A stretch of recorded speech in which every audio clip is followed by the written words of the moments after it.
Welcome to the Flowering Daydream Podcast, where daydreams become reality. I'm Charlene, I'm your host, and today I want to talk about spring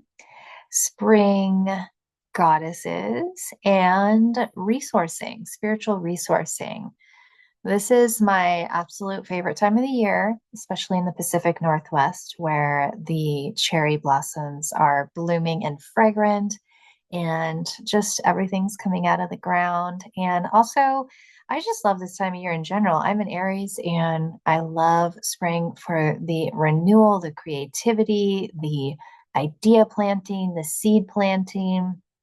I just love being in that energy and in that space as a really creative person who likes to continuously have new ideas and that refreshing energy. And especially after winter, that hibernating and slowing down. I'm like, yay, I can't wait to be active again. So I'm excited for spring.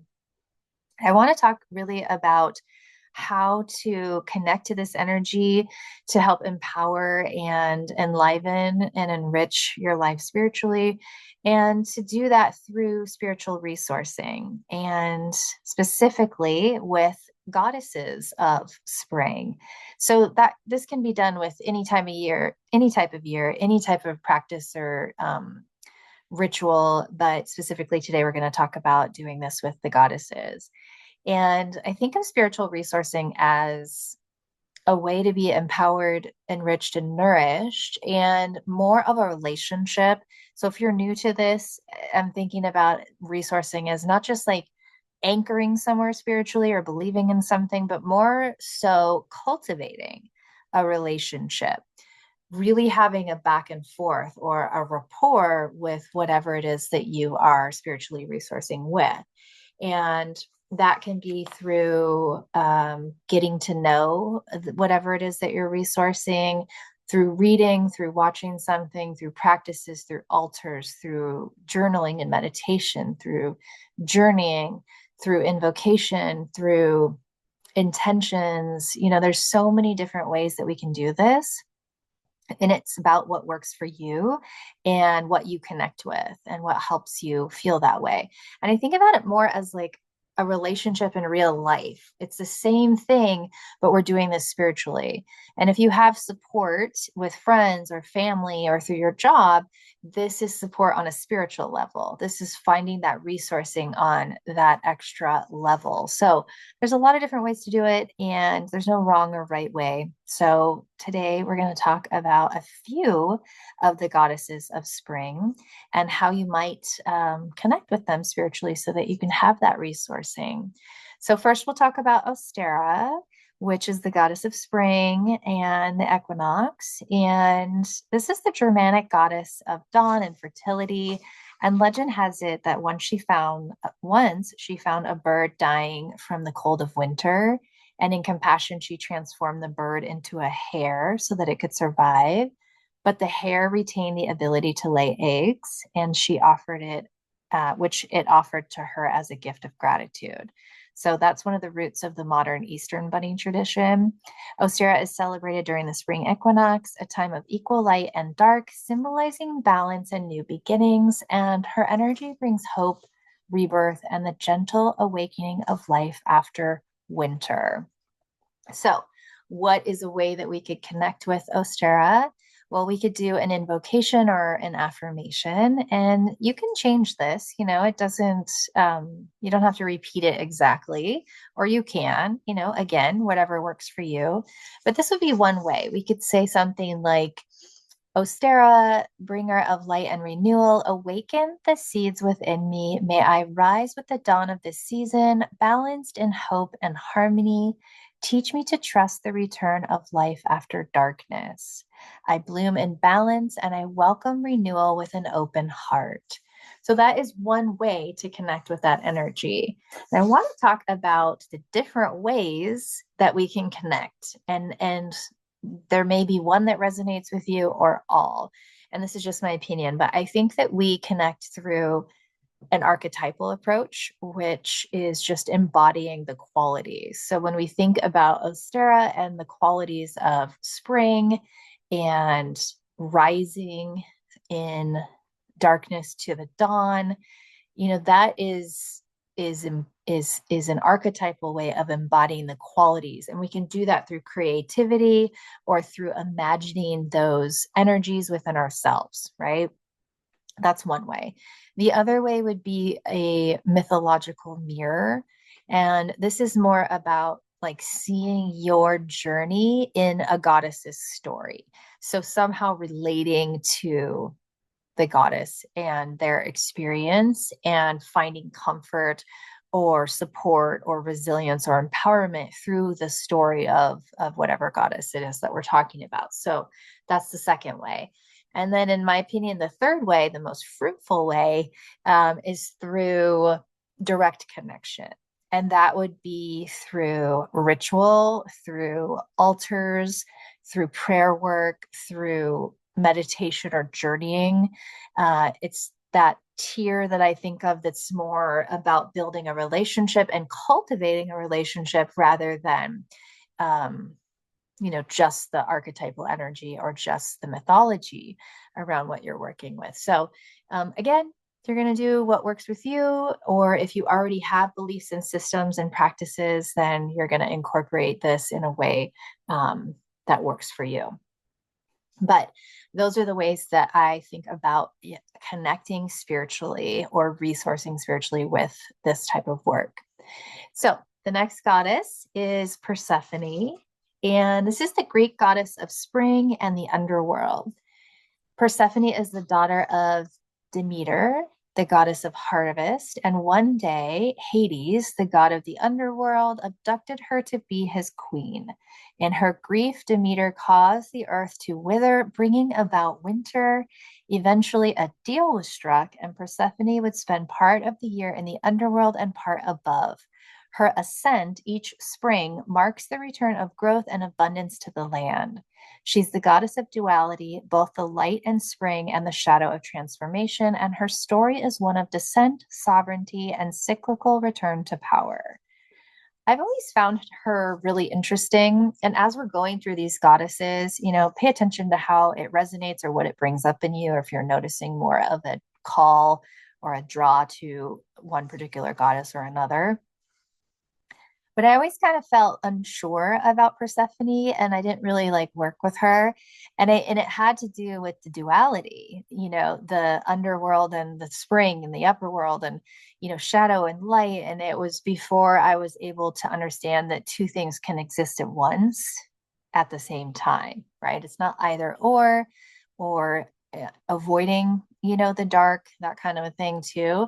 And so she's a great goddess to work with if you struggle with duality or you struggle with incorporating darkness with light and understanding both exist and both are part of balance. And so I like working with her for that. So that's Persephone. So how we might invoke that energy and connection with her would be something like this: Persephone, goddess of shadow and sunlight, guide me through my cycles. Help me honor both descent and return. Teach me to rise with power, rooted in all that I have become. I move through seasons of transformation with grace and strength. My growth is sacred. So that is Persephone. There's two more I want to talk about, and this is not like a finite list. This is just the ones that I selected for today. But this one is like my favorite. And it's because I love flowers so much and I love spring so much. But this is Flora, the Roman goddess of flowers and blooming.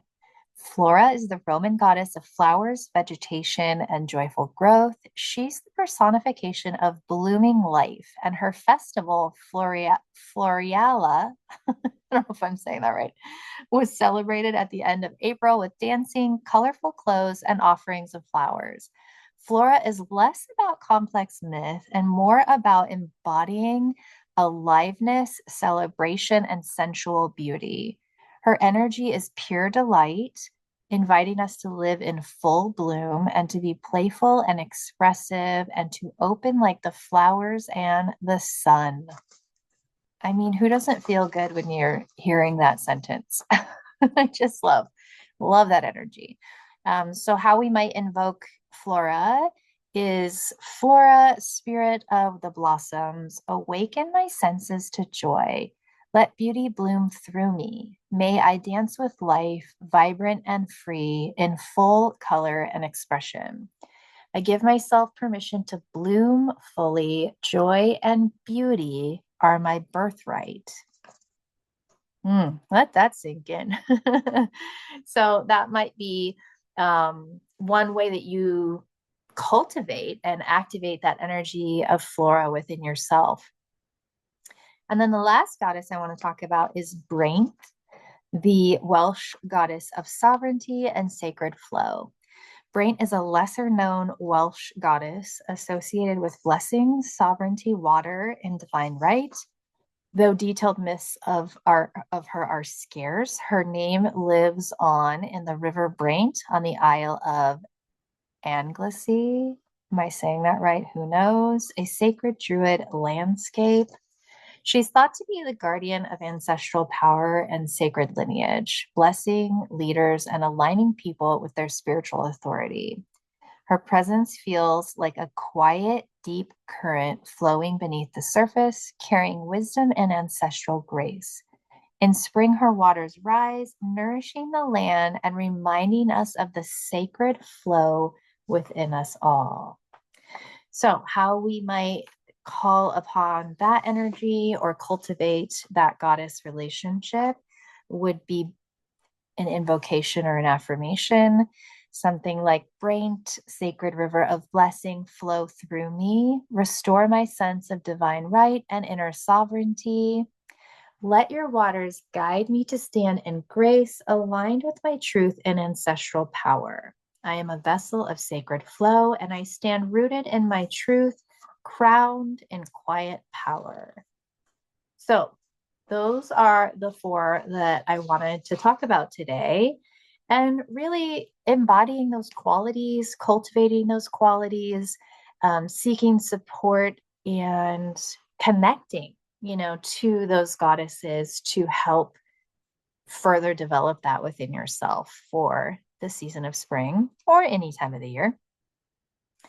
So maybe you'll build a spring altar, maybe you'll read something, watch something. Maybe you'll just think about this as you move through spring.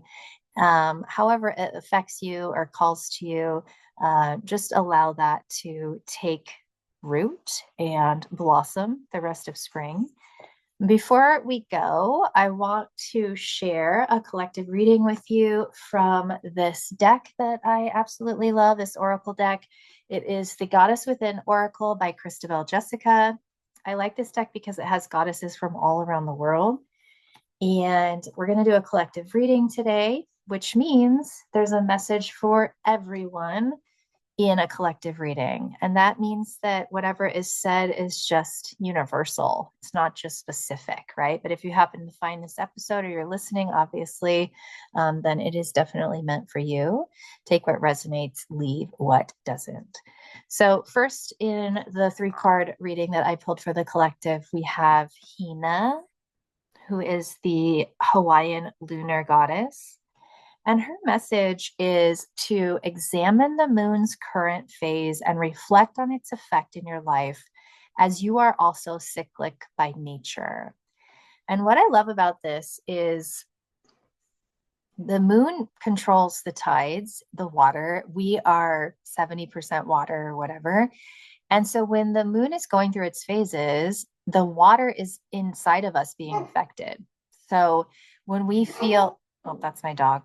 That's my dog saying hello. He's confirming this message for you all. So when these phases are happening within the moon or in the lunar cycles, it is affecting us. It is bringing up energies that align with that cycle, whether you realize it or not. And that's why doing ritual or having your practices associate to the cycles, whether it's the seasons of the time of the year or whether it's the lunar cycles, can amplify, whatever it is that you are attempting to do. So I love her message, but it's really about connecting to your environment. That's what all of our ancestors did. They had to, they had no other choice. They had to pay attention to the seasons and the sun and the moon and just everything because it was the only way to survive. Now we're all inside houses, all, you know, blocked from being in relationship with our environment. So her message is really about connecting to that, connecting to the outer environment and how that relates to your inner environment. And then we have Muso Koroni, who, according to the origin story of the Bambara of Africa, she is the first woman to have ever been created. And her message is to sit with the discomfort of feeling alone. Being human can be incredibly difficult, and learning to apply the salve of love to the primal wound of separation is paramount. So she's just got this lovely, beautiful message about self-love and about nourishing yourself and self-care and having it be okay that you have feelings and just taking really good care of yourself. Okay, so that is her message. And then the last one that we have is Sedna, who is the sea goddess, the mother of all marine life. You are acknowledged in your despair and pain and are reminded that even though it may not feel authentic, a new dawn will break. So even when you're drowning in the deep ocean of despair and feel like you will never be able to break the surface for a breath of air, you do not have to go through this alone. She is recommending that you find professionals or loved ones that can help hold space to help you break the surface. And she too is also here for spiritual support. And so that's what I mean by spiritual resourcing is working with these energies, whether it's archetypal, mythological, or real to you, is working with these energies to help empower your foundation, to help keep that foundation strong and resilient and courageous and full of love and feeling spiritually nourished so that no matter what is going on in your outer environment, that's your inner environment. That's always going to be your anchor. And that's why I think developing that spiritual nourishment and anchor is so important and resourcing it. So that is today's episode for you on spring goddesses, and spiritual nourishment. I hope that you get a chance to enjoy spring, plant some seeds of intention, clear out. It's a great time to clear stuff out of your house, get rid of things you don't use, open the windows, bring some flowers in, work with some goddesses, and just take a moment to feel nourished by spring. This is Charlene, the Flowering Daydream Podcast, where daydreams become reality. Thank you so much for listening and joining. And until we meet again.